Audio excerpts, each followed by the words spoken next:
आज हम पढ़ने जा रहे हैं चरक सूत्र स्थान का 11th चैप्टर त्रिएषणी अध्याय। देखो नाम से ही समझते चलते हैं, त्रिएषणा है। एषणा का मतलब होता है डिज़ायर्स, कि मेरी लाइफ की प्राइमरी डिज़ायर्स कौन सी होंगी। तो यहाँ पर निर्देश चतुष्क का हमारा तृतीय अध्याय है, उसमें 3 एषणा के बारे में श्लोका नंबर 3 में देखेंगे। प्राण एषणा, धन एषणा और परलोकेषणा। प्राण क्या होता है, धन क्या होता है, परलोकेषणा आगे वाले श्लोक में देखेंगे। पहले विमर्श में देखते हैं। विमर्श में आचार्य भेल ने थोड़ा कॉन्फ्लिक्ट माना है, उन्होंने परलोकेषणा की जगह धर्मेषणा का वर्णन किया है। देखो ज़्यादा कुछ है भी नहीं, परलोक हम तभी मानते हैं जब हम बिलीवर होते हैं, हम धर्म पर ही विश्वास कर कर अपना परलोक को मानते हैं। टर्न द पेज, जो टेबल दिया गया है उसमें जो मूल प्रवृत्तियाँ दी गई है उसको 14 है, ठीक है। उसके सिवाय अब आते हैं कि प्राणेषणा को समझना चाहिए। देखो सबसे पहले अगर इंसान की इच्छा होगी तो उसके पास लाइफ ही नहीं होगी तो वो क्या ही चाहेगा। सबसे पहले तो हम यही चाहते हैं ना कि निरोगी काया, हमारी लाइफ अच्छी होनी चाहिए, हमारे पास एक अच्छी लाइफस्टाइल होनी चाहिए ना, लॉन्ग लाइफ होनी चाहिए।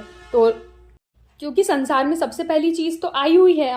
मेरे पास अगर आयु ही नहीं है तो मैं बाकी चीज़ों को मांग कर क्या करूँगा। तो वही किया है कि उन्होंने सबसे पहले स्वस्थ व्रत के पालन करने और मनुष्य को निरोगी काया मांगी है, ठीक है। अब दूसरी चीज़ आते हैं कि हमको धन चाहिए। अगर मेरी लॉन्ग लाइफ है तो मुझे उसके जीने के लिए बहुत सारे साधन चाहिए। अब एक लंबी आयु है और मेरे पास पैसा नहीं है तो कोई लंबी आयु नहीं चाहेगा। अगर लंबी आयु है तो उसके साथ उस लंबी आयु में जीने के लिए मेरे पास धन होना चाहिए, और इतना पर्याप्त धन होना चाहिए कि उस लाइफ को मैं अच्छे से जी सकूँ। नॉर्मल भाषा में कहूँ तो लग्जूरियस लाइफ जीना चाहते हैं। और अगर आपके पास आयु है और आपके पास धन नहीं है तो इससे बड़ा पाप कुछ नहीं है। श्लोका नंबर 5 में देखो, न हता पापात पापियो अस्ति यद उपाकरण दीर्घमायु। इसका मतलब संसार में इससे बड़ा कोई पाप का फल नहीं है कि आपके पास आयु बहुत बड़ी है और उसको उपभोगने की आपके पास सामग्री नहीं है। अब चलो बात करते हैं कि धन, अब धन कमाएंगे कैसे। पहले के ज़माने की बात चल रही है तो उस टाइम पे 4 ही साधन थे। एक तो कृषि, आप खेती करो उससे पैसा कमाओ, जमीन रहेगी। दूसरा पशुपालन से, तीसरा व्यापारी से, व्यापार करके, है ना।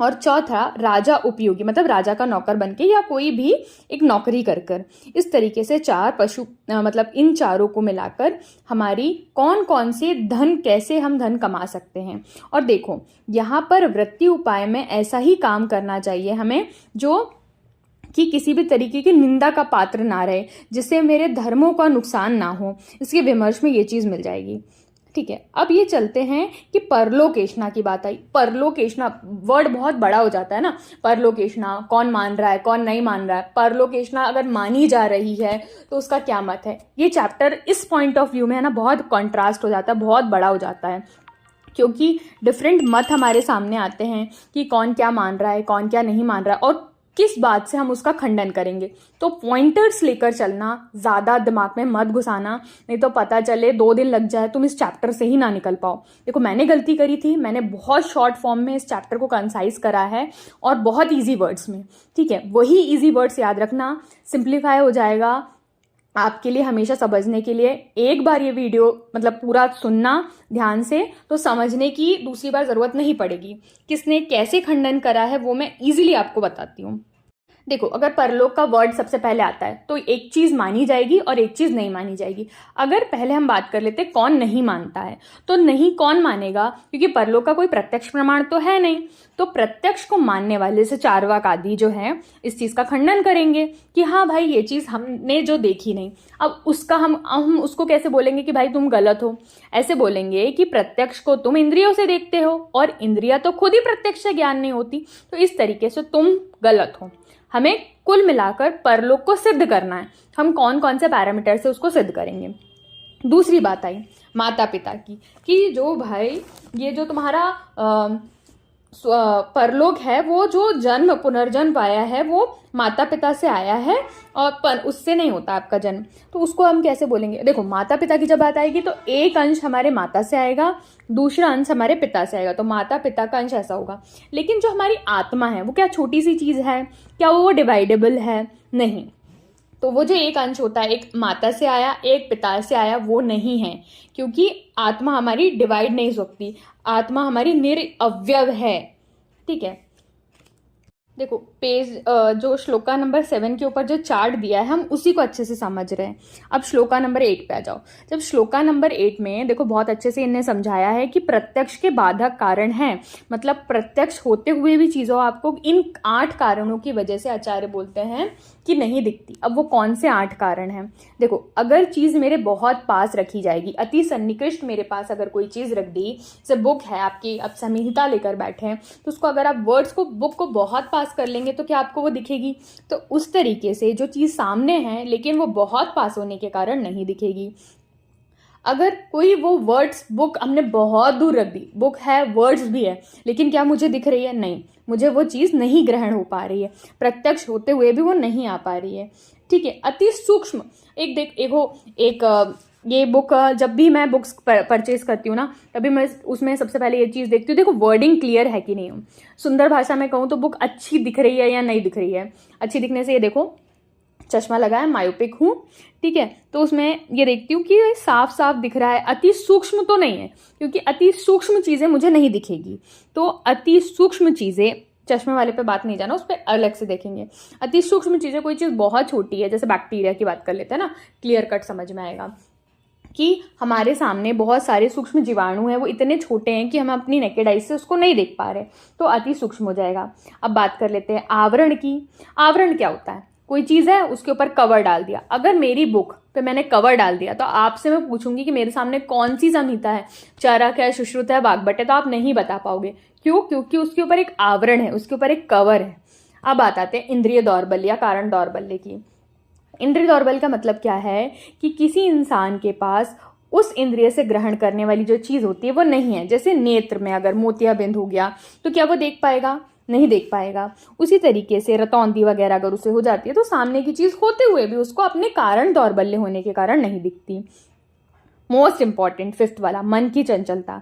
जैसे कि अभी आप पढ़ रहे हो, अभी आप कंसंट्रेटेड हो तो ये चीज़ आपको अच्छे से समझ में आ जाएगी। लेकिन अगर उसी पॉइंट पे बात करें कि मेरा दिमाग, सुन तो रही हूँ मैं लेक्चर, ठीक है, मुझे अपना कोर्स कंप्लीट करना है, संहिता के पॉइंट्स अच्छे से कवर करने हैं, लेकिन उस टाइम पर अगर मुझे याद आता है यार वो काम करना था, मैंने तो आज ये किया नहीं, आज मैंने इंस्टा की पोस्ट नहीं देखी क्या, इस तरीके से अगर चीज़ें चली जाती है, मतलब आप वहाँ पर हो फिजिकली प्रेजेंट लेकिन मन तो बहुत चंचल है, मन इधर उधर चला गया, तो फिर वो चीज़ आपको नहीं ग्रहण होगी।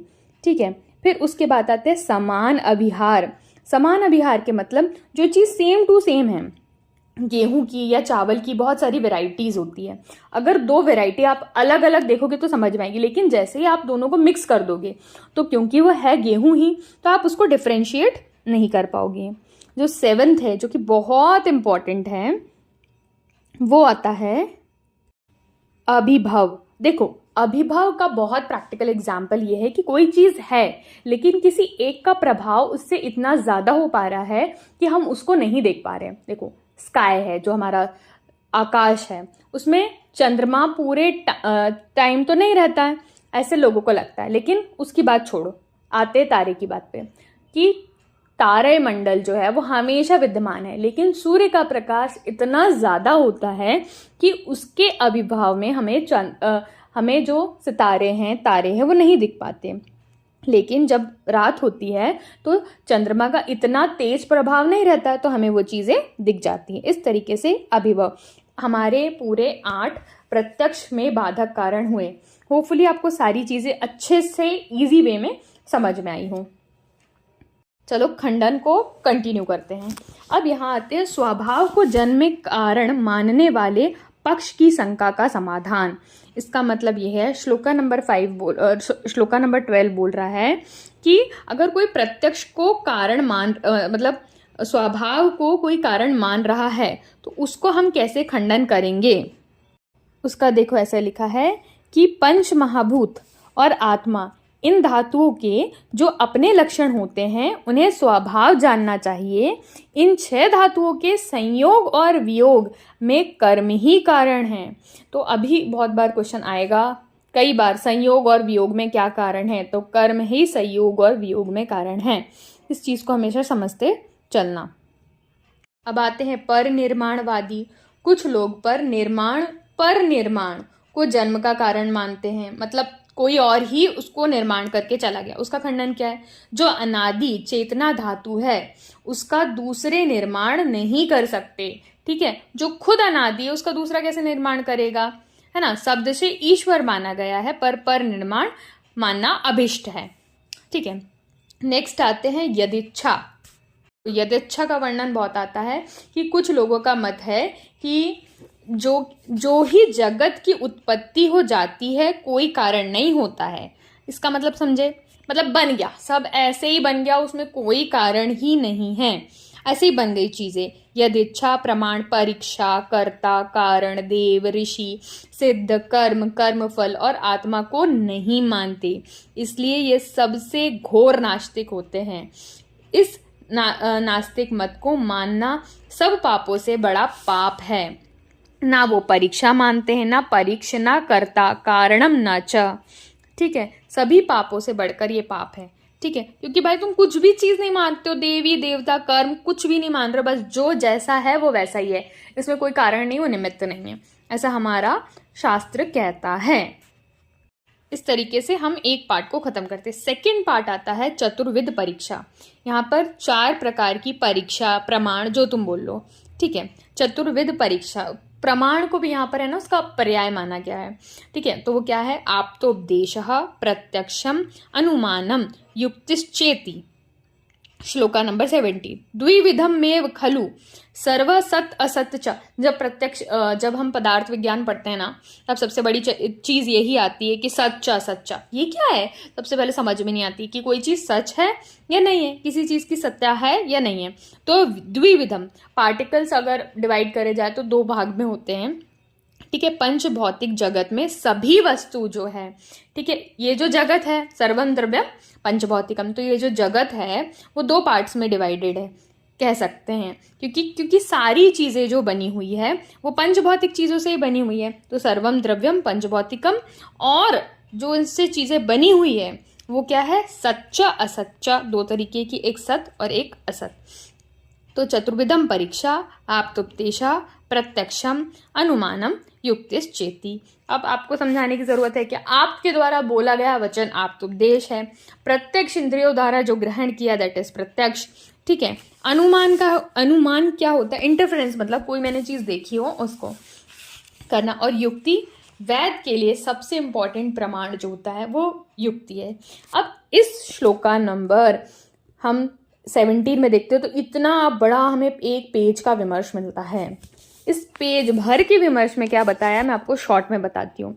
यहाँ पर पहली बात तो जगत की सत्ता की बात करी गई है। ठीक है, जो चीज़ें प्रेजेंट है दैट इज सत्य, और जो चीज़ें यहाँ नहीं दिख रही दैट इज असत। अब असत को आयुर्वेद में अभाव बोला गया है, मतलब कोई चीज़ प्रेजेंट है तो उसका भाव है, और कोई चीज़ प्रेजेंट नहीं है तो अभाव है। अब अभाव के भी 4 पार्ट्स इन्हें बताए, प्राग भाव, प्रध्वंसा भाव, अन्यूना भाव और अत्यंता भाव। वर्ड पे मत जाओ, समझो पहले चीज़ क्या बोल रही हूँ। वर्ड बहुत ड्रास्टिक लगते हैं, बहुत बड़े बड़े लगते हैं ना, कि क्या बोल दिया। प्राग, वर्ड को तोड़ो, प्राग, प्राग मतलब पहले, प्राग भाव यानी कोई चीज़ नहीं है उससे पहले का, कोई चीज़ नहीं है। अगर मैं इस भूमि पर, या आज मैं वहाँ नहीं हूँ तो वहाँ मेरे कल मैं आऊँगी, तो आज तो मेरा अभाव है ना, कि आज मैं वहाँ नहीं हूँ तो आज नहीं हूँ कल आऊँगी, तो आने से पहले वाला जो होता है दैट इज प्राग भाव। प्रध्वंसा मतलब कोई चीज़ ध्वंस हो गई, कोई चीज़ ध्वंस हो गई अर्थात खत्म हो गई, उसके बाद उसका प्रध्वंसा भाव रहेगा। अन्योना भाव को समझना सबसे ज़्यादा इम्पॉर्टेंट है। पहले ये 2 चीज़ समझ में आई, प्राग भाव क्या है, प्रध्वंसा भाव क्या है, इन दोनों में क्लियर रखो। ठीक है, एक तो रहता अन्योना भाव, मतलब तुम ये समझो नॉर्मल भाषा में, आज पहली बार यही समझो कि छोटी छोटी जो चीज़ होती है ना उसमें अन्योन भाव हो गया। अत्यंता भाव ऐसा है कि कोई चीज़ कभी थी ही नहीं, जैसे कि गधे के ऊपर कभी सींग थे ही नहीं, तो वो हो जाएगा अत्यंता भाव। जो चीज़ कभी नहीं थी ना कभी होने वाली है दैट इज अत्यंता भाव। अब यहाँ पर प्रमाण ये पूरा पदार्थ विज्ञान है। ठीक है, पदार्थ विज्ञान के अंदर चले जाते हैं हम इस विमर्श के अंदर, जैसे ही एंटर करते हैं कि प्रभा क्या है, प्रमाण क्या। अगर आप बोलोगे तो मैं पदार्थ विज्ञान को मैंने इतने शॉर्ट नोट्स में कवर कर लिया था कि बस इतना है। पदार्थ विज्ञान फर्स्ट डे ऐसा था कि पदार्थ विज्ञान कुछ समझ में नहीं आ रहा था, उसके बाद ऐसा रहा ऐसा लगा पदार्थ 2 तो सही सबसे पहले ख़त्म कर दिया था। चलो अब आपका भी ख़त्म करने की बारी है ना। आप्त को समझते हैं। आप्त को ही यहाँ पर समझना है हमें, आप्त क्या है। अब आप्त कैसे है वो तो मैंने आपको बता दिया कि आप्त के द्वारा बोले गए वचन आप्तोपदेश है। तो आप्त इंसान की परिभाषा यहाँ पर बताइए, रजस तमोभ्यम निर्मुक्तम तपो ज्ञान बलेन ये शाम त्रिकालम ज्ञानम अम्लम विहत्तम सदा आप्तः शिष्टा विभुतास्ते तेषाम वाक्य असंशयम सात्म्यम वक्ष्यन्ति ते कस्मात् सात्म्यम निरजस्तमहम। अब वो बोल रहा है कि रजस तमोभ्यम निर्मुक्तम, मतलब जो रज और तम से निर्मुक्त हो गया है, से मुक्त हो गया है। कैसे हो गया, कैसे हुआ? तप के ज्ञान के बल से उसने इतना तप किया, इतनी अपनी तपस्या करी, तपस्या एवं ज्ञान के बल के कारण ही वो रज और तम से मुक्त हुआ है। इसी कारण उसे तीनों काल का, आज का, कल का और जो हमारा बीता हुआ कल है यानी भूत, भविष्य और वर्तमान, तीनों कालों का ज्ञान निर्बाधक रूप से हो रहा है, जिनकी ज्ञान शक्ति कभी भी नहीं रुकती। ऐसे व्यक्तियों को, अब उसके पर्याय हैं कि आप्तः, शिष्टा और विबुद्ध, आप्तः, शिष्टा और विबुद्ध कहा गया है। ऐसे आप्त व्यक्तियों के द्वारा बोले गए वचन को ही हम क्या बोलते हैं? आप्तोपदेश। क्योंकि देखो उन्होंने इतना ज्ञान अर्जित किया है अपनी तपस्या से, एक ज्ञान आया है कि उनका सारे जो भी फ्लॉज रहते हैं, रज और तम फ्लॉज है, दोष है, मानसिक दोष, वो चले गए हैं। इसके कारण उन्हें कल जो हुआ था, कल जो होने वाला है और आज क्या प्रेजेंट है, तीनों चीज दिख रही हैं क्लियर। तो ऐसे लोग ही आप्त होते हैं, उनके द्वारा बोले गए वचन आप्त उपदेश होते हैं। क्लियर? अब पढ़ते हैं सेकंड वाला। ठीक है, सेकंड क्या है? श्लोका नंबर 20 पे आओ। ठीक है, आत्म इंद्री मनो अर्थाना, मतलब आत्मा, इंद्री, मन और मन के अर्थ, सन्निकर्षता मतलब सबको मिला के, प्रवर्तते, व्यक्ता तदात्वे, व्यक्ता मतलब स्पष्ट कर रहे हैं, तदात्वे या बुद्धि प्रत्यक्षम च निरुच्यते। देखो प्रत्यक्षम च निरुच्यते तो आखिरी बात होगी कि या इसको एज इट इज ऐसे कहते हैं, मतलब जो चीज आत्मा, इंद्री, मन के अर्थ के संयोग होकर जो चीज बनती है, उस समय में जो हमें बुद्धि मिलती है, जो बुद्धि हमें स्पष्ट कराती है, ये सारी चीजें मिली, देन इट गो टू बुद्धि। बुद्धि ने क्या किया? व्यक्ता तदात्वे, जो व्यक्त किया उस टाइम उस बुद्धि ने हमें, दैट इज ओनली प्रत्यक्ष। ठीक है, इन सारी चीजों के इन्वॉल्वमेंट होने के कारण ही प्रत्यक्ष को प्रत्यक्ष कहा जाएगा। और निर्विकल्प और सविकल्प करके भी दो उसके भेद होते हैं। Then savikalpa is also divided into 2 parts, लौकिक और अलौकिक। ठीक है, फिर लौकिक 2 पार्ट में डिवाइडेड होता है, अभ्यंतर और बाह्य। अभ्यंतर 6 पार्ट में डिवाइडेड होता है, बाह्य 5 पार्ट में डिवाइडेड होता है। ठीक है, इस तरीके से प्रत्यक्ष का भी बहुत बड़ा खेल है। अच्छा खासा विमर्श, इसमें भी बहुत बड़ा विमर्श दिया है। तुम यहाँ आओ, जो मैंने बोला ना, टेबल नंबर श्लोका नंबर 21 के ऊपर का टेबल। ठीक है, ये बस पढ़ना है। अलौकिक में देखो, अलौकिक सामान्य ज्ञान, सामान्य लक्षण, ज्ञान लक्षण और योग लक्षण। योग लक्षण में 2 होते हैं, युक्त और युंजान। युक्त और युंजान, अधिकतर यही पूछा जाएगा कि युक्त और युंजान किसके भेद है, तो योगज, अलौकिक, सविकल्पक, प्रत्यक्ष है। ज़्यादा मत समझो, इतना बस देख लो, ये सारी चीज़ें से क्लियर हो जाएगा। ठीक है, क्योंकि इसमें फिर से पूरा पदार्थ घुसा है। ठीक है, उसके बाद आते हैं हम अनुमान। देखो अनुमान, मैं अनुमान लगाता हूँ तो अनुमान हमारे पास ऑलरेडी कुछ देखा हुआ, सुना हुआ रहता है, तभी हम अनुमान लगाते हैं। ये इंसान मेरे यहाँ से जल रहा है, मुझे लग रहा है कि ये वो है, मतलब मैंने इसका अनुमान लगाया। अनुमान लगाने के लिए उस इंसान को मैंने पहले देखा होना चाहिए, या पहले मैंने उसकी फ़ोटो देखी होनी चाहिए, उसको पहले चलते हुए देखना चाहिए, तभी तो मैं सोचूंगी ना यार ये देखा देखा सा लग रहा है। देखा देखा सा लगना ही हमारा अनुमान है। तो प्रत्यक्ष पूर्वम मतलब मैंने इसे को पहले देखा है, प्रत्यक्ष देखा है, लेकिन कब? पूर्वम।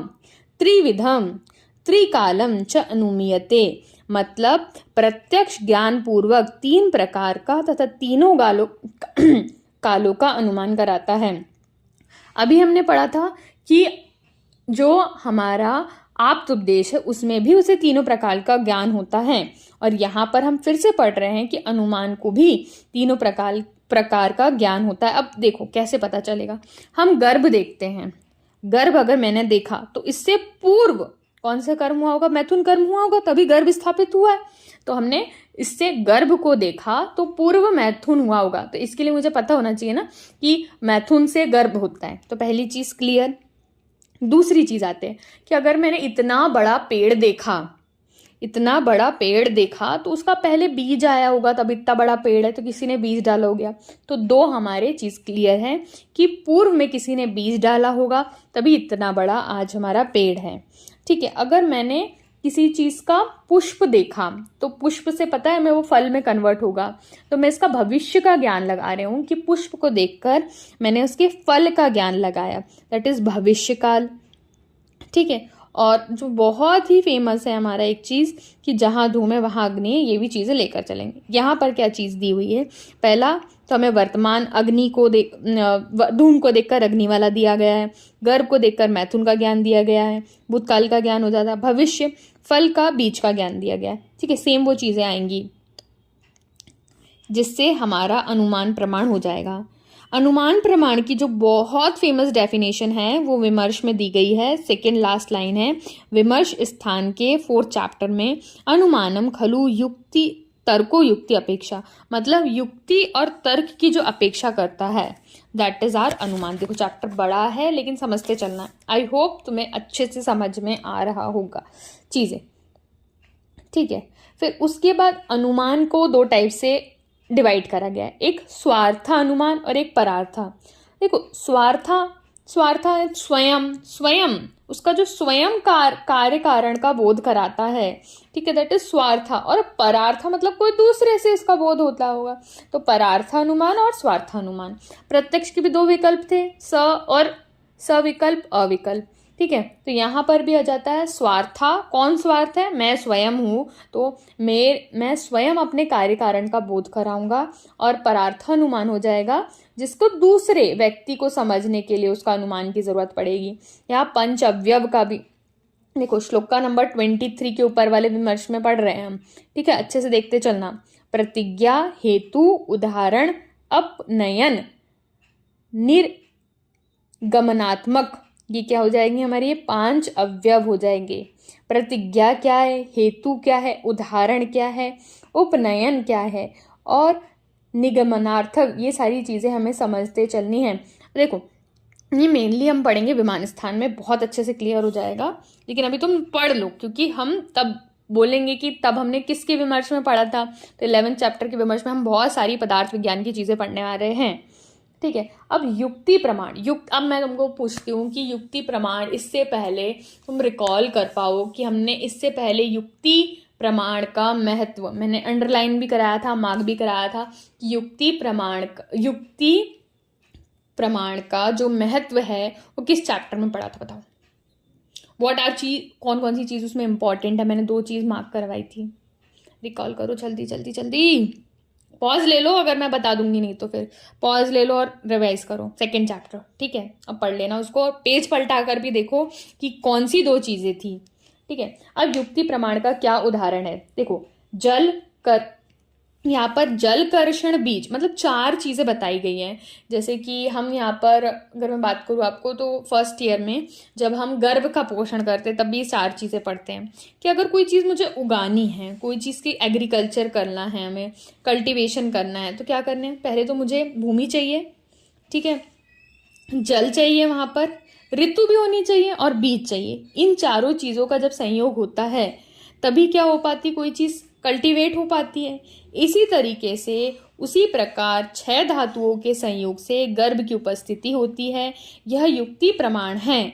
Okay, what it. और युक्ति प्रमाण की परिभाषा बहुत ही सुंदर तरीके से दी है। श्लोक नंबर 25, बुद्धि पश्यति या भावान बहु कारण योग जान, युक्ति त्रिकाला सज्ञेया त्रिवर्गा साध्यते यह। अब देखो यहाँ पर भी एक वर्ड आया त्रिकाल, मतलब प्रत्यक्ष को छोड़कर बाकी जो हमारे तीनों प्रमाण हैं, तीनों में त्रिकाल का ज्ञान हो रहा है, सिर्फ प्रत्यक्ष में ही नहीं हो रहा। और त्रिवर्ग क्या है? धर्म, अर्थ और काम। धर्म, अर्थ, काम, इन तीनों वर्गों की सिद्धि जो होती है वो युक्ति प्रमाण से ही होती है। त्रिवर्ग भी बोला, त्रिकाल भी बोला है, सबको सिद्ध करता है। बुद्धि पश्यति या भावाने, यानी बहुत कारणों के योग से उत्पन्न अविज्ञात भावों को विज्ञात भावों के कार्य कारण भाव के अनुसार तथ्य को देखने वाली बुद्धि को ही युक्ति कहते हैं। इसलिए बोला जाता है वैद्य के लिए जो बेस्ट प्रमाण है, डॉक्टर्स के लिए जो बेस्ट चीज़ होती है, क्योंकि युक्ति उसने देखेगा, प्रैक्टिकल लगाएगा, यहाँ से ये चीज़ हुई है, वहाँ से ये चीज़ होगी, अब मैं अपनी युक्ति लगाऊंगा कि मुझे कहाँ से कौन सी चीज़ करनी चाहिए। हर के हिसाब से युक्ति अलग अलग हो सकती है। थर्ड सेगमेंट आते हैं कि चतुर्विध प्रमाण से पुनर्जन्म की सिद्धि। अब जो हमने प्रमाण पढ़े उसी से आचार्य ने यहाँ पर सिद्ध कर दिया कि पुनर्जन्म होता है। इसकी हिंदी पे नहीं जाना है, ठीक है, सीधे आ जाओ चैप्टर के नेक्स्ट पोर्शन पे। ठीक है, हम मोस्ट इम्पॉर्टेंट पढ़ते हैं जो कि है अष्टत्रिक का वर्णन। लिख लो वहाँ पे अष्टत्रिक।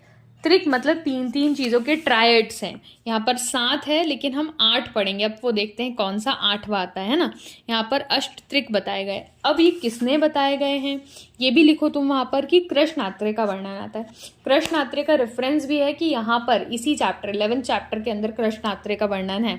तो पहला देखते हैं त्रि उपस्तंभ, आहार, स्वप्न और ब्रह्मचर्य। तो अब गोविंद पारेख हम पढ़ चुके हैं, फर्स्ट चैप्टर में दिया गया है, फर्स्ट पेज में दिया गया है कि चलो फिर से रिकॉल करो। यहाँ पे आहार, स्वप्न और ब्रह्मचर्य तो हो गया चरक का। आहार, शयन और अब्रह्मचर्य किसका है ये मैं आंसर नहीं बताऊंगी। आहार, स्वप्न और अब्रह्मचर्य किसका है, दोनों को तुमको पता होना चाहिए क्योंकि मैंने अच्छे से बताया है कि स्वप्न किसका है, शयन किसका है और किन आचार्य ने अब्रह्मचर्य को माना है। अब्रह्मचर्य की डेफिनेशन भी वहां पर अलग है, वो नहीं बताई मैंने, लेकिन उतना तो तुमको याद होना चाहिए जितना पढ़ाया है अभी तक। ठीक है, आहार, स्वप्न और ब्रह्मचर्य ये 3 उपस्तंभ बताए गए हैं। तो त्रिस्तंभ क्या है वो भी बताओ। वो भी हो गया हमारा। ठीक है, वो हो जाएंगे हमारे वात, पित्त, कफ। ठीक है, सारी चीजें रिवाइज करते चलनी है ना, भूलना कुछ भी नहीं है, आयुर्वेद है हमारा। ठीक है, फिर उसके बाद आ जाओ श्लोका नंबर 36 में त्रिविध बल बताए। सहज, कालज, युक्तिकृत। सहज क्या है, जो मैं अपना पहले से लेकर आया हूँ। कालज क्या है, जो मैंने अपना एक्सरसाइज करके किया है। युक्तिकृत मतलब जो मैंने अपने डाइट के साथ पौष्टिक आहार, व्यायाम, चेष्टा आदि से किया है। सॉरी, कालज इज ऋतु और वय के अनुसार वाला रहेगा, है ना। यहाँ पर शायद टंग स्लिप हो गया मेरा। ठीक है, सहज मतलब जो हमारी इन्नेट इम्यूनिटी हो जाए, सहज मानसिक स्वाभाविक हो जाएगा ये हमारा। कालज ऋतु के कारण और वय के कारण वाला। और युक्तिकृत मतलब जो मैंने अच्छा डाइट खाया है, अच्छा व्यायाम किया है, उसके कारण होगा। यहाँ नेक्स्ट है त्रिविध आयतन हेतु। देखो आयतन मतलब किस चीज़ों से कारण, ये कैसे हम ग्रहण कर रहे हैं। तो यहाँ पे जो हमारी मेन 5 इंद्रियां हैं उसके बारे में अच्छे से बताया गया है कि क्या किसका अनिष्ट होगा, अत्यंत उग्र। देखो मेन पढ़ते हैं हम, ग खंड में आओ, घ्राण इंद्रियों का, उसको समझना है। नाक के साथ अत्यधिक तीक्ष्ण अगर अपन ने किया, उग्र एवं अभिसंधि गंधों का अधिक मात्रा में संयोग अतियोग हो गया। अगर नाक के साथ अत्यधिक तीक्ष्ण, उग्र, अभिसंधि गंधों का अधिक मात्रा में संयोग होना अतियोग होता है। ठीक है, और फिर अयोग क्या है, गंधी नहीं आ रही है। ठीक है, अयोग, मिथ्या योग क्या है, सड़ी गली वस्तुओं की दुर्गंधित, प्रतिकूल, अपवित्र चीजों की जो गंध होती है। तो इसमें उसमें नहीं जाना है कि मिथ्या होगी, है ना। तीक्ष्ण इज नॉट मिथ्या, तीक्ष्ण, उग्र, अभिसंधि वर्ड पे भी मैं एम्फसाइज कर रही हूँ क्योंकि जो हमने पहले पढ़ा अधिक मात्रा में हो रही है वो बात अलग है, लेकिन अभिसंधि गंध, तीक्ष्ण गंध और अत्यंत तीक्ष्ण गंध, उग्र गंध, ये कहाँ आया तो अतियोग में आया। रसायन इंद्रिय से हम वैसे तो स्वाद का ग्रहण करते हैं, लेकिन इंसान उसके पर्सपेक्टिव से आएगा। ठीक है, कि उसने रसों का अत्यधिक मात्रा में सेवन किया, क्या खाना चाहिए, जो हमारे विमान स्थान में प्रकृति, करण, संयोग, राशि, देश, काल, उपयोगिता, उपयोग, संस्था, अष्टविध आहार विधि, विशेष आयतन है, उसमें कितनों का वो पालन कर रहा है, क्या नहीं कर रहा है, ये सारी चीजें आएगी, है ना। अर्थानाम कारणम कालस्य। ठीक है, उसके बाद नेक्स्ट आओ इम्पॉर्टेंट है श्लोका नंबर 38। अब स्किन जो लार्जेस्ट ऑर्गन हम पढ़ते आए हैं उसको आप समझते हैं हम आयुर्वेद पर्सपेक्टिव में कि स्पर्श इंद्रिय का व्यापकत्व यहाँ पर बताया कि वो क्यों इतनी अच्छी है। अब उनने बोला है कि संपूर्ण इंद्रियों का संयोग है स्किन से कि नहीं है। ठीक है, संपूर्ण इंद्रियों में केवल स्पर्श ही ऐसा है जो हर इंद्रियों में विद्यमान रहता है। सबका सबके साथ कांटेक्ट हो या ना हो, सबका स्किन के साथ कांटेक्ट है। चेतसा समवायी, मन से त्वचा का समवाय संबंध रहता है। तो चेतसा समवायी किसका संबंध रहता है? नेत्र का नहीं रहता, रसन का नहीं रहता, घ्राण का नहीं रहता, किसका रहता है? त्वचा का रहता है। तो चेतसा समवायी किसके लिया जाएगा? मन से त्वचा का समवायी संबंध रहता है। और जबकि मन कितना अणु है, लेकिन चेतसा समवायी वर्ड अच्छे से याद रखो, बहुत अच्छे से, कि त्वचा के लिए गया है। सर्व इंद्रियाणाम व्यापक स्पर्शन कृतो, ये वर्ड भी इंपॉर्टेंट है। उसके बाद तो कितने अच्छे से उन्हें बता दिया कि सारी इंद्रियां जो है हमारी त्वचा से संबंध रखती है। और तो ये देखो नेक्स्ट लाइन बोलती है कि मन अणु है, पर त्वचा जो है सारे शरीर में व्यापक है और मन भी सारे शरीर में व्यापक है। इस प्रकार जो हमारी इंद्रिया वो संपूर्ण शरीर में व्यापक है। अब यहाँ पर बताया है सात्म क्या है। देखो जो शरीर को अच्छा लगे वो सात्म है, इंद्रिय द्वारा ग्रहण। लेकिन जो उपशय है, उपशय यानी जो अच्छा कराए, डिजीज हमारी क्रोनिक स्टेज में ना जाकर इम्प्रूवमेंट की स्टेज पर जाए, दैट इज सात्म अर्थो उपशय अर्था। ये रेफरेंस सात्म अर्थो उपशय अर्था चैप्टर नंबर 11 का है। नेक्स्ट आओ श्लोका नंबर 41 पे, प्रज्ञा अपराध क्या है? तो इति त्रिविध विकल्पम त्रिविधमेव कर्म प्रज्ञा अपराध। ठीक है, इसका मतलब ये है कि त्रिविकल्प क्या है? अयोग, अतियोग, मिथ्या योग। त्रिकर्म क्या है? मन द्वारा, शरीर द्वारा या वाणी के द्वारा किया जाने वाला कर्म। चलो चलते हैं त्रिविध रोग पे। त्रिविध रोग है निज, आगंतुज और मानस। ठीक है, निज मतलब शारीरिक दोष जो होते हैं, जो शारीरिक रोग वात पित्त कफ के इम्बैलेंस के कारण होंगे वो निज होंगे। और जो भी बाहर से जो चीज़ आई है दैट इज आगंतुज, चाहे वो जीवाणु हो, विषाणु हो, इसके कारण। ठीक है, और निज, आगंतुज और मानस रोग क्या होंगे? अगर हमारे सत्वरजतम जो होता है, अर्थात ये है कि मन के अनुकूल अगर कोई वस्तु ना प्राप्त हो, अप्रिय वस्तु प्राप्त हो, दैट इज मानस रोग। ठीक है, ये वाला पॉइंट देखो, श्लोका नंबर 47 पे आओ। यहाँ पे लिखा मानस रोग चिकित्सा का कंक्लूजन। ठीक है, उपसंहार। मानस रोग उत्पन्न होने पर हमें धर्म, अर्थ, काम इन तीनों का विचार पूर्वक पालन करना चाहिए। मानस रोग को दूर करने वाले पुरुषों की सेवा, आत्मज्ञान, देश ज्ञान, कुल ज्ञान, काल ज्ञान, बल ज्ञान और अपनी शक्ति का ज्ञान सर्वथा रखना चाहिए। देखो यहाँ पर ये बोल रहे हैं कि सबसे पहले अगर मानस रोग हुआ है तो उसके कारण क्या होते हैं? आत्मज्ञान, देश ज्ञान, इन्हीं के कारण वो रोग होता है। तो उसी को हमें ढूंढना है। देखो आधी चीज़ें हैं ना हम खुद ढूंढते हैं, मतलब पेशेंट को खुद को अगर फाइंड कर देते हैं ना हेतु, वो खुद भी फाइंड कर लेता है, क्योंकि हमारे हैबिटेट में हमने ऐसी कौन सी चीज़ चेंज करी जिसके कारण मानस विकृति हुई। रीसेंट बैक हिस्ट्री लेना इसमें बहुत इंपॉर्टेंट होता है। ठीक है, अब आते हैं त्रिविध रोग पे, त्रिविध रोग मार्ग पे। यहाँ बहुत इंपॉर्टेंट है क्योंकि हमें पता होना चाहिए, वी शुड नो इट, कि ये कौन से रोग मार्ग की व्याधि है। ये याद रखना है ना, ये इसे हमें बहुत अच्छे से याद रखना है। इंपॉर्टेंट, मोस्ट इंपॉर्टेंट टॉपिक में आएगा ये चैप्टर नंबर 11 के। ठीक है, शाखा, मर्म, अस्थि, संधि और कोष्ठ। पहला हो जाएगा शाखा। शाखा से हमें लिम्स नहीं चलने, जो फिजियोलॉजी में हम पढ़ते हैं। शाखा से एक्सट्रीमिटीज नहीं समझनी है। शाखा यहाँ पर हमारी जो रस, रक्त आदि धातुओं हैं, रस, रक्त आदि धातुओं के लिए यहाँ पर शाखा वर्ड यूज किया गया है, जो दैट इज हमारा बाह्य रोग मार्ग। अब बात आती है अभ्यंतर रोग मार्ग से पहले मध्यम रोग मार्ग की, मध्यम यानी बीच की। जैसे म से मध्यम, म से मर्म, अस्थि, संधि। ठीक है, कोष्ठ वाला जो हो जाएगा वो अभ्यंतर हो जाएगा। तो म से मध्यम, म से मर्म, अस्थि और संधि, ये तीनों चीज़ एक साथ है। अब यहाँ देखो मर्म, अस्थि, संधि से क्या चीज़ समझनी है और कौन सी चीज़ एक्स्ट्रा समझनी है वो देखते हैं। एक्स्ट्रा समझने वाली पहली याद अंडरलाइन करो, स्नायु कंडरा। स्नायु कंडरा, क्योंकि ये सारी चीज़ें मैं अभी आपको समझा दूंगी, लेकिन जो स्नायु कंडरा है वो मध्यम रोग मार्ग में आएगा। स्नायु और कंडरा ये मध्यम रोग मार्ग की है, क्योंकि मध्यम में मर्म आएगा, समझ में आ रहा है, अस्थि आएगी, ओके, संधि आएगी, ओके, लेकिन बाकी जो चीज़ें आ रही हैं वो कैसे हम समझेंगे? मर्म से कौन सा मर्म आ जाएगा? बस्ती, हृदय, मूर्ध आदि मर्म हो जाएंगे हमारे, ठीक है।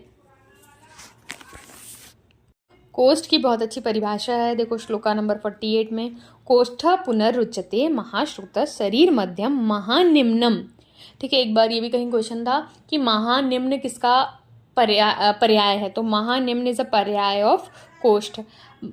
कोष्ठः पुनरुच्यते महाश्रोत शरीर मध्यम महानिम्नम आम पक्वाशय चेती पर्याय शब्द स्तंद्रे। इसका मतलब महाश्रोतस क्या, महाश्रोतस हम जीआईटी को लेते हैं तो जीआईटी, ठीक है। शरीर मध्यम यानी शरीर का मध्य भाग, शरीर मध्य है लेकिन ये शरीर में मध्य में होने वाली व्याधि अभ्यंतर रोग मार्ग में आती है ना।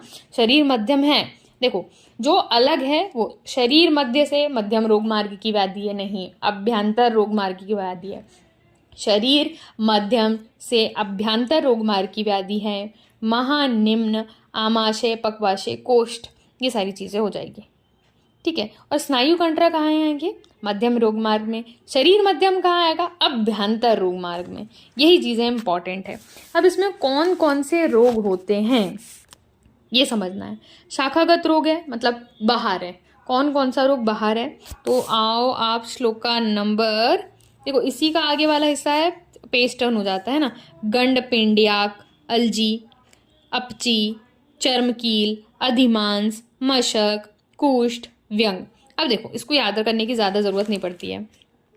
क्या याद करने की ज़रूरत है कि विसर्प, गुल्म, अर्श, विद्रदी, विसर्प,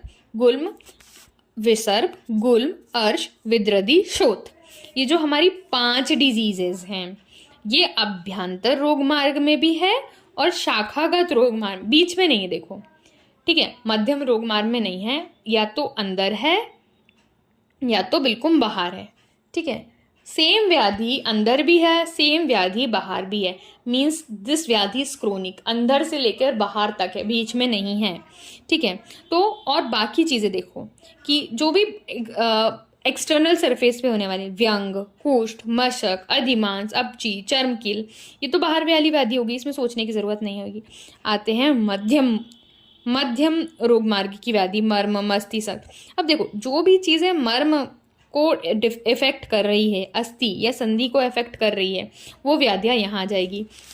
जैसे कि पक्षवध होता है, जब अस्थि हमारी डिफेक्ट होती है, हम बोन मूवमेंट नहीं हो पाता, इससे समझेंगे। पक्षवध या पक्षग्रह जब हमें हो जाता है ना, पक्षवध, पक्षग्रह, जब हमें अपतानक हो जाता है तब भी हमारे शरीर का आधा पार्ट नहीं काम करता ना, अर्धित हो जाता है तब आधा पार्ट काम नहीं करता है। शोष और राजक्ष्मा दोनों रट दिए ना, शोष, राजक्ष्मा, अस्थि संधि, शूल, जहाँ अस्थि संधि है वही अस्थि संधि शूल आएगा, गुद, भ्रंश और बस्ती। जैसे अब यहाँ पर दिया है शिरो, हृदय, बस्ती, तो जहाँ मध्यम मर्म की बात करी थी तो ये मर्म है हमारे, तो मर्म में होने वाली व्याधियाँ, ठीक है। मस्तिष्क में होने वाली व्याधियाँ थी इसलिए हमारे मर्म प्रदेश पर अफेक्ट करती है, पक्षवध वगैरह, तो ये यहाँ से समझना है। देखो शोष और राजक्ष्मा इंपॉर्टेंट है क्योंकि ये नहीं समझ में आ रहा है हमें कि ये कहाँ से आ गई, तो ये इंपॉर्टेंट है। अब अभ्यंतर रोग मार्ग की बात करते हैं, तो अभ्यंतर रोग मार्ग में जो हमारी कोष्ठ में होने वाली व्याधि है, देखो ज्वर हम जब पढ़ते हैं तो ज्वर में क्या उसकी संप्राप्ति पढ़ते हैं कि जो कोष्ठ की अग्नि वो सर्व शरीर में व्याप्त हो गई, तो कोष्ठ, अतिसार, छर्दी, अल्सक, विसूचिका, ठीक है, ये व्याधि हमारी हो गई। और जो मैंने आपको 5 व्याधि बताई थी, ये विसर्प, श्वथु, गुल्म, देखो हमारे जो मैंने जो ट्रिक याद करी थी वो ये थी कि वीरू अर्थात वीरेंद्र सिंह सहवाग,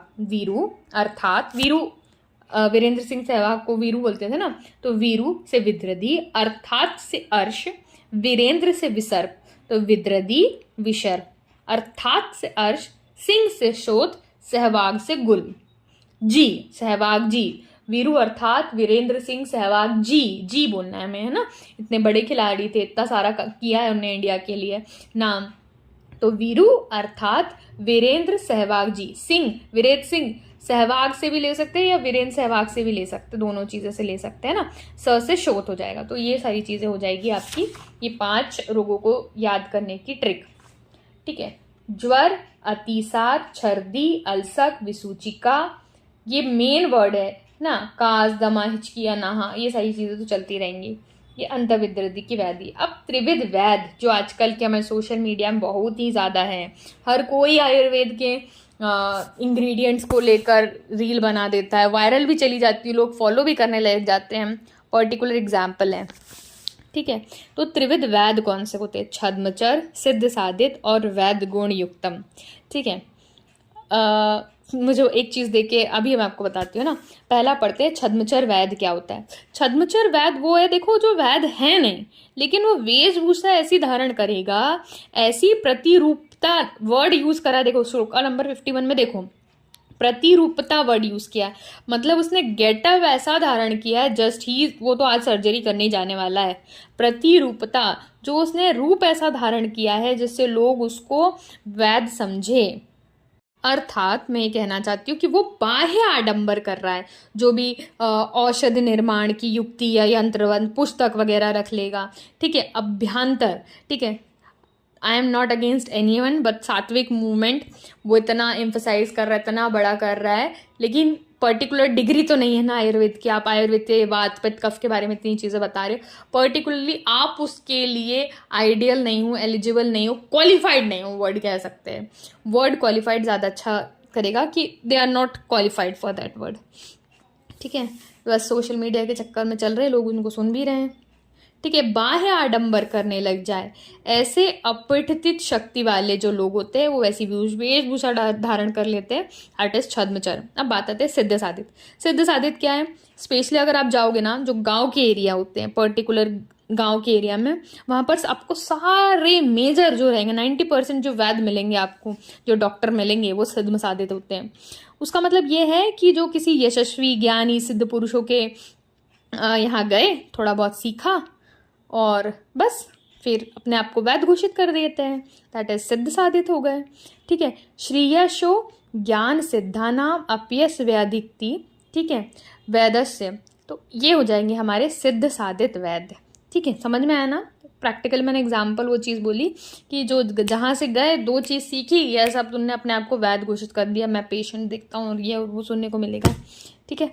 दो चार को तो मैंने ऐसे ही पकड़ लिया था, ठीक है। वैद गुण युक्त वैद के लक्षण देखते हैं, मतलब जो मेन वैद है, जैसे जीविता विशर वैद, तो प्रयोग ज्ञान विज्ञान सिद्धि सिद्धा सुख प्रदाह, जो सब कुछ करता है, जो वैद जिसके पास ज्ञान है, विज्ञान है, देश काल मात्रा दोष दूष्य के आधार पर औषध का प्रयोग करना जानता हो और सिद्धि के आधार पर सिद्ध चिकित्सक हो, सुख को देने वाला हो, उसे जीविता विशर कहते हैं।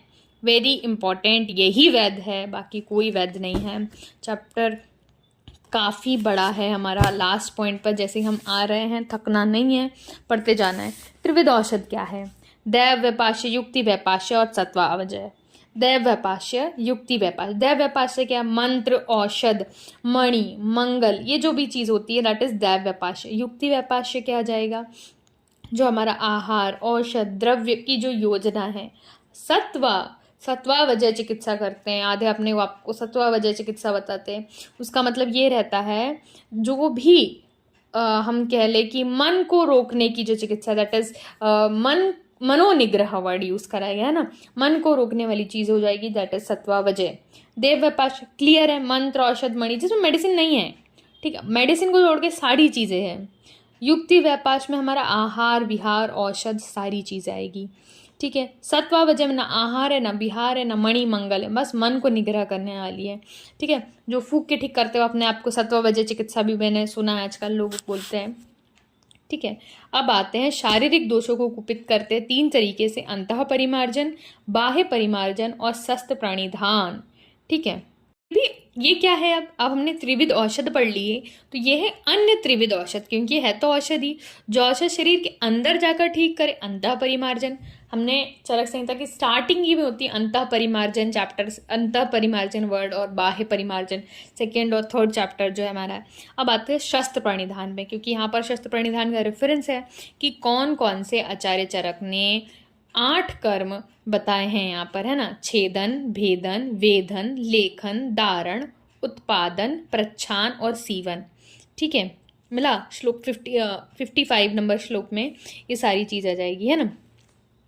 सीवन छार अग्नि जलोका आदि जो कर्म हो जाएंगे, दैट इज हमारे शस्त्र परिधान की परिभाषा। अब फिफ्थ और लास्ट सेगमेंट है जो रोग की प्रारंभिक अवस्था में ही चिकित्सा का उपचार करना है, जो कि लोग करते नहीं हैं कि रोग जितनी ही स्टार्टिंग स्टेज में है उतना हमें उसे जल्दी ही ठीक करना है। यहाँ पर एक श्लोका नंबर 58 में जो वर्ड आता है अणु ही प्रथमम भूत्वा, किसका रेफरेंस है या किस लिए कहा जाता है, तो मूर्ख द्वारा नहीं समझा गया वह रोग पहले अणु होता है, मतलब अल्प होता है। कब? प्रथमा, पहले ही होता है। भूत्वा, बाद में क्या होता है, वो तो बढ़ जाता है। तो अणु ही प्रथमा भूत्वा, क्योंकि यहाँ पर हमने बोला, यहीं पर लास्ट कॉन्टेस्ट में बताया गया है कि रोगों को प्रारंभिक अवस्था में ठीक करना है, तो उसमें अणु ही प्रथमा भूत्वा वर्ड आएगा, है ना, कि ये वाला रेफरेंस यहाँ से आएगा। फिर श्लोका नंबर 65 में कृष्णात्रे का वर्णन है। मैंने इसलिए आपको पहले ही लिखा दिया था इस चैप्टर में कि जब अष्टत्रिक का वर्णन स्टार्ट होता है, इस तरीके से हमारा बहुत अच्छे से चैप्टर नंबर 11 खत्म हुआ। जितना पढ़ाया है उतना पढ़ो और पढ़ते रहो। नेक्स्ट वीडियो में हम इसी तरीके से श्लोका नंबर 12 देखेंगे। फिजियोलॉजी अच्छे से पढ़ा है तो ज़्यादा मेहनत करने की ज़रूरत नहीं पड़ेगी। ओके, स्टे ट्यून, पढ़ते रहो।